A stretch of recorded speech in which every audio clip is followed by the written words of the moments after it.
Hello friends, Radhe Radhe. Shri Ramcharitmanas पाठ की बहुत सुंदर पंक्तियाँ हैं जिनका अर्थ के साथ में वर्णन है। आप लोग सुनेंगे तो बहुत अच्छा लगेगा, क्योंकि पढ़ हर कोई नहीं सकता है। रामायण तो हर कोई पढ़ लेता है, अर्थ के साथ बहुत कम लोगों ने पढ़ी है। तो आप लोग इसको अगर सुनेंगे तो बहुत समझ में आएगा। और राम राजा दशरथ के पुत्र थे बड़े। 3 रानियाँ थी उनकी, कौशल्या, कैकेयी और सुमित्रा। तो इसमें क्या है कि संतान प्राप्ति का यज्ञ करवाया था राजा दशरथ जी ने, जब उनको बच्चे नहीं हुए थे। तो जब यज्ञ कराया तो उसमें से अग्नि से खीर प्रकट हुई थी प्रसाद स्वरूप। उस खीर को ऋषियों ने कहा कि इसको अपनी रानियों में जैसा चाहो वैसे बांट दो। तो राजा दशरथ ले गए उसको, आधा कौशल्या को दिया और आधा कैकेयी को दिया। तो उसमें से कौशल्या और कैकेयी ने आधा सुमित्रा को दे दिया।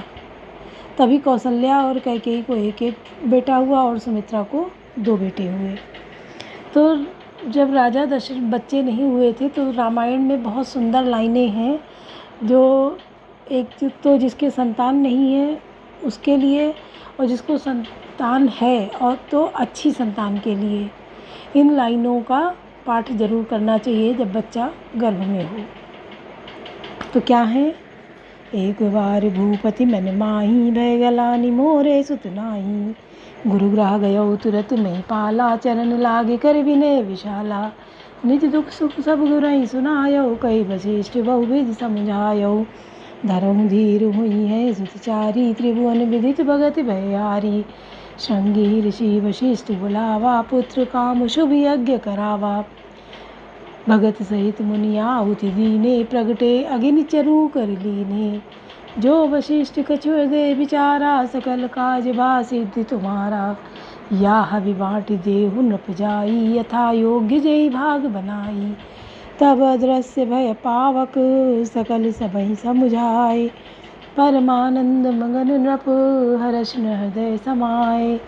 तो ये लाइनें हैं जिनका रोज पाठ करना चाहिए। तो एक अच्छी संतान के लिए, दीर्घायु संतान के लिए, चरित्रवान आदर्श संतान प्राप्ति होती है। वो चाहे बेटी हो या बेटा हो, आदर्श होना चाहिए जो कुल का नाम आगे बढ़ाए। तो कौशल्या के बेटे राम थे, तो लेकिन कैकेयी राम को बहुत ज़्यादा प्यार करती थी। ये तो लीला थी भगवान की, जो कैकेयी ने वरदान में राम को वनवास मांग लिया। वरना जब राम की शादी हुई तो कनक भवन नाम से ही लगता है कि सोने का बना हुआ भवन, कनक भवन को सीता जी को कैकेयी ने मुँह दिखाई में दिया था। इतना वो प्यार करती थी राम को, तो वो कैसे वनवास दे सकती थी। लेकिन वो होनी थी, उनको भी अपने कुछ काटना था अपना समय, इस वजह से उनको ऐसा वरदान लिए मिला। और वो सबके नज़रों में बिल्कुल गिर गई, अपने पुत्र के भी नज़रों में बिल्कुल गिर गई। सब ने उनको बहुत कोसा, लेकिन ये होना ही था। वो प्रभु की ही लीला थी, जो कैकेयी को माध्यम बना के राम को वनवास भेजा और भरत को 14 वर्ष का राज्याभिषेक मांगा, राजगद्दी। लेकिन भरत जैसे भाई कि वो एक दिन भी नहीं बैठे, गए भगवान को मनाने, वहाँ से चरण पादुका लाए और लाके राजगद्दी पे विराजमान कर दी। उनको वो 14 साल तक रखे रहे। ये उनकी माताओं के संस्कार थे कि उनकी माँ कैकेयी ने तो वरदान मांग लिया अपने बेटे को राजगद्दी और राम को वनवास, कि 14 साल अगर बीत जाएंगे फिर कौन क्या कर पाएगा। लेकिन बच्चों में जो आत्मीयता थी, जो लाड़ प्यार से एक साथ पले थे तीनों माताओं के बीच में, और उसका प्रभाव था बच्चों पे, जिसका भरत पे ये असर हुआ कि जब भरत आए तो उन्होंने अपनी माँ को ही उल्टा सीधा बोला और उल्टा तक बता दिया कि तुम माँ नहीं हो, कुमाता हो, माता नहीं कुमाता हो। जबकि कहा गया है कि माता कुमाता न भवति, तो लेकिन तुम कुमाता हो, तुमने हमें जन्म क्यों दिया, मुझे जीवन भर के लिए कलंक क्यों लगाया। ऐसे करके अनेक बातें माता को सुनाई। और जाके कौशल्या माँ को देखा तो वो बिल्कुल विचलित हो गए, क्योंकि राजा दशरथ का स्वर्गवास हो गया था और भरत के आने की प्रतीक्षा में उनको सुरक्षित रखा गया था, उनकी डेड बॉडी को। देखिए आज के समय में भी तकनीक थी कि उसको हम कैसे 3 दिन 4 दिन सुरक्षित रख लें। अब तो फ्रीज़र आ गए हैं, उनमें लोग रख देते हैं। और तब क्या था कि उनके गुरुओं ने जैसे बताया, कोई चीज़ का लेप लगाया उनके पूरे शरीर पे और लेप लगा के तेल के अंदर उनको बिल्कुल लिटा दिया गया। तो वो 3-4 दिन तक, जब तक भरत वापस नहीं आए तब तक वो बिल्कुल सुरक्षित रहे। और आके भरत ने उनका क्रियाकर्म किया, दाह संस्कार किया पूरा विधि विधान से। और माता कैकेयी कौशल्या के आगे गए तो बहुत लज्जित होके गए, अपने को बहुत शर्मिंदा महसूस करे कि हम कैसे माँ के सामने जाएं। कि हम उनको ये लग रहा था कि सबको समझ में यही आएगा कि मेरी माँ कैकेयी ने वरदान अकेले नहीं मांगा, उसमें मेरी सहमति है। इसलिए वो अपने को बहुत ही कोस रहे थे। तो कौशल्या ने भी बहुत समझाया कि ये होनी थी, हो के रहती है, कि जैसी होनी होगी तैसी उपजे बुद्धि। कहती है जैसा होना होता है वो बुद्धि उसी प्रकार बन जाती है। लेकिन जो लोग, देखो ये बुद्धि कट भी जाती है। जो लोग पूजा पाठ धर्म कर्म से जुड़े रहते हैं, भगवत भजन करते हैं और हर अपनी इच्छा को भगवत के चरणों में डाल देते हैं कि बताइए भगवान, उनसे उसका सल्यूशन मांगते हैं कि ये होगा कि नहीं, और होगा तो कैसे होगा। तो उसका उनको कहीं ना कहीं अगर गलत होने जा रहा है, बुरा होने जा रहा है, तो उस पर रोक लग जाती है। कोई भी बाधा उत्पन्न हो जाए तो रुक जाती है। और जब ऐसा नहीं होता है, अपनी बुद्धि खाली चलाता है, वो किसी से राय नहीं लेता है, तो वो गलत कर बैठता है, उल्टा हो जाता है। क्योंकि कैकेयी ने यही अगर राय ली होती किसी से, मान लिया कौशल्या के पुत्र थे राम, कौशल्या से न लेती, सुमित्रा से लेती, किसी और से उन्होंने अपनी दासी अनपढ़ गंवार मंथरा के कहने पे ये लिया। अलग वो भी होनी थी क्योंकि माँ सरस्वती बीच में माध्यम बनी थी इसके लिए। अगर भगवान राम बन को न जाते तो क्या होता। इतने विकराल राक्षस थे उस समय, ऐसा अनर्थ मचाए थे पृथ्वी पर कि संतों को जीना मुश्किल कर दिया था। वही देखिए अब हो रहा है, ये कलयुग है, बढ़ रहा है। आप निकल जाइए, जो संत लोग हैं, जो उल्टा सीधा खान पान नहीं है, उल्टी सीधी बातचीत नहीं है, अगर निकलो तो देखो ये सब दुकानें हैं, सब लटक रहा है, बिक रहा है, कट रहा है, तो वहाँ से निकलना मुश्किल है। हम लोगों का तो ये हो जाता है, सर झुका लो, आंखें बंद कर लो, उतनी दूर के लिए देखो ही ना। क्योंकि अगर देख लो तो दिमाग ख़राब हो जाता है, बहुत पूरा दिन बेकार हो जाता है।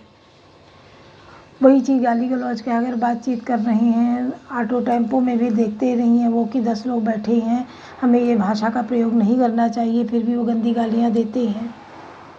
खैर हम तो टोक भी देते हैं कि भैया देखो और लोग भी बैठे हैं, बातचीत अपनी लैंग्वेज सही करके बात करो। लेकिन जो बात कर रहा है उसकी समझ में नहीं आता है कि हम 4 लोगों के बीच में बैठे हैं, क्या अनर्गल बातें कर रहे हैं। तो इन बातों को, यही बातें तब और ज़्यादा विकराल थी, अभी भी यहाँ कलयुग में और विकराल होंगी। तभी तो भगवान कल की अवतार लेंगे और नरसंहार करेंगे जो भी एक बदतमीज हैं, आतंकवादी हैं, ये निशाचर रूप में ही हैं।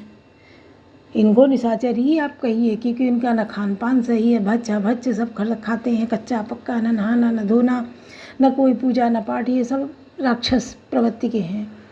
तो जब भगवान कल के अवतार लेंगे तो इन्हीं राक्षसों का संहार करेंगे।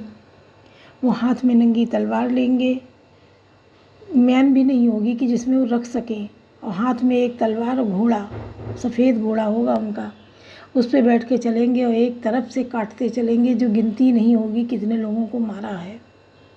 उसके लिए भी वो अपने गुरु परशुराम को, उनके गुरु होंगे, वो परशुराम जी के पास जाएंगे। वो आज भी पर्वत पे हैं और वहाँ प्रतीक्षा कर रहे हैं कि कल की जन्म लें और आए हमारे पास शिक्षा लेने।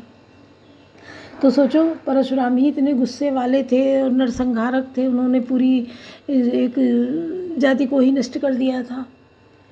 और वो अपनी छत्र छाया में जिस शिष्य को शिक्षा देंगे तो वो शिष्य कैसा होगा।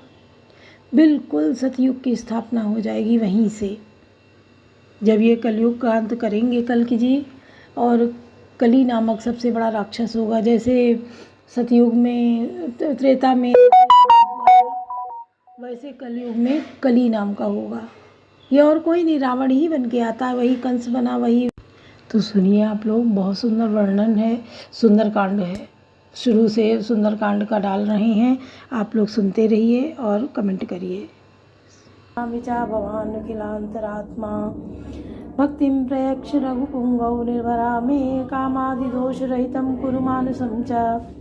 हे रघुनाथ जी, मैं सत्य कहता हूँ और फिर आप सबके अंतरात्मा ही हैं, सब जानते हैं कि मेरे हृदय में और दूसरी कोई इच्छा नहीं है। हे रघुकुल श्रेष्ठ, मुझे अपनी निर्भरा पूर्ण भक्ति दीजिए और मेरे मन को काम आदि दोषों से रहित कीजिए। अतुलित बल धामम हेम शैलाभदेहम धनुज्वर कृशानुम ज्ञानिनाम अग्रगण्यम सकल गुण निधानम वाराणामधीशम रघुपति प्रिय भक्तम वात जातम नमामि। अतुल बल के धाम, सोने के पर्वत, सुमेरु के समान कांति युक्त शरीर वाले दैत्य रूपी वन को ध्वंस करने के लिए अग्नि रूप ज्ञानियों में अग्रगण्य, संपूर्ण गुणों के निधान, वानरों के स्वामी श्री रघुनाथ जी के प्रिय भक्त पवन पुत्र श्री हनुमान जी को मैं प्रणाम करता हूँ। कवन सुकाज कठिन जग माही, जो नहीं हो तात तुम पाही। जामवंत के वचन सुहाए, सुनि हनुमंत हृदय अति भाए। तब लग मोहि परख्यो तुम भाई, सही दुख कंद मूल फल खाई। जाम्बवान के सुंदर वचन सुनकर हनुमान जी के हृदय बहुत ही भाई। वे बोले, हे भाई, तुम लोग दुख सहकर कंदमूल फल खाकर तब तक मेरी राह देखना। जब लगी आवो सीता ही देखी, होई काज मोहि हरस विषेकी। आ कही नाई सबन कहूँ माथा, चले वो हरस ही धरि रघुनाथा। जब तक मैं श्री सीता जी को देख कर लौट ना आऊँ, काम अवश्य होगा, क्योंकि मुझे बहुत ही हर्ष हो रहा है। यह कहकर और सबको मस्तक नवाकर तथा हृदय में श्री रघुनाथ जी को धारण करके हनुमान जी हर्षित होकर चले। सिंधु तीर एक भूधर सुंदर गौतुक गोदी चढ़े ताऊ पर। बार बार रघुबीर संभारी, तरके पवन तनय बल भारी। समुद्र के तीर पर एक सुंदर पर्वत था। हनुमान जी खेल से ही अनायासी कूद कर उसके ऊपर जा चढ़े और बार बार श्री रघुवीर का स्मरण करके अत्यंत बलवान हनुमान जी उस पर से बड़े वेग से उछले। जय वीर चरण देहि हनुमंता, चले सुगा पाताल तुरंता। जिमिया मोग रघुपति करवाना, हे ही भांति चले हनुमाना। जिस पर्वत पर हनुमान जी पैर रखकर चले, जिस पर से वे उछले, वे तुरंत ही पाताल में धंस गए। जैसे श्री रघुनाथ जी का मोह बाढ़ चलता है, उसी तरह हनुमान जी चले। जलनिधि रघुपति दूत विचारी, तय मैनाक होहि श्रम हारी।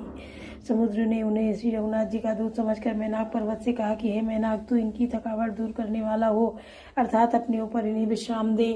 कवन सुकाज कठिन जग माही, जो नहीं होहि तात तुम पाई। हनुमान ते परसा कर पुनि कीन प्रणाम, राम काज कीने बिने मोहि कहाँ विश्राम। कवन सुकाज कठिन जग माही, जो नहीं होहि तात तुम पाई। हनुमान जी ने उसे हाथ से छू दिया, फिर प्रणाम करके कहा, भाई श्री रामचंद्र का काम किए बिना मुझे विश्राम कहाँ। जात पवन सुत देवन देखा, जाने कहूँ बल बुद्धि विषेखा। सुरसा नाम अहिन कह माता, पटहीन आय गई देवाता। देवताओं ने पवन पुत्र हनुमान जी को जाते हुए देखा।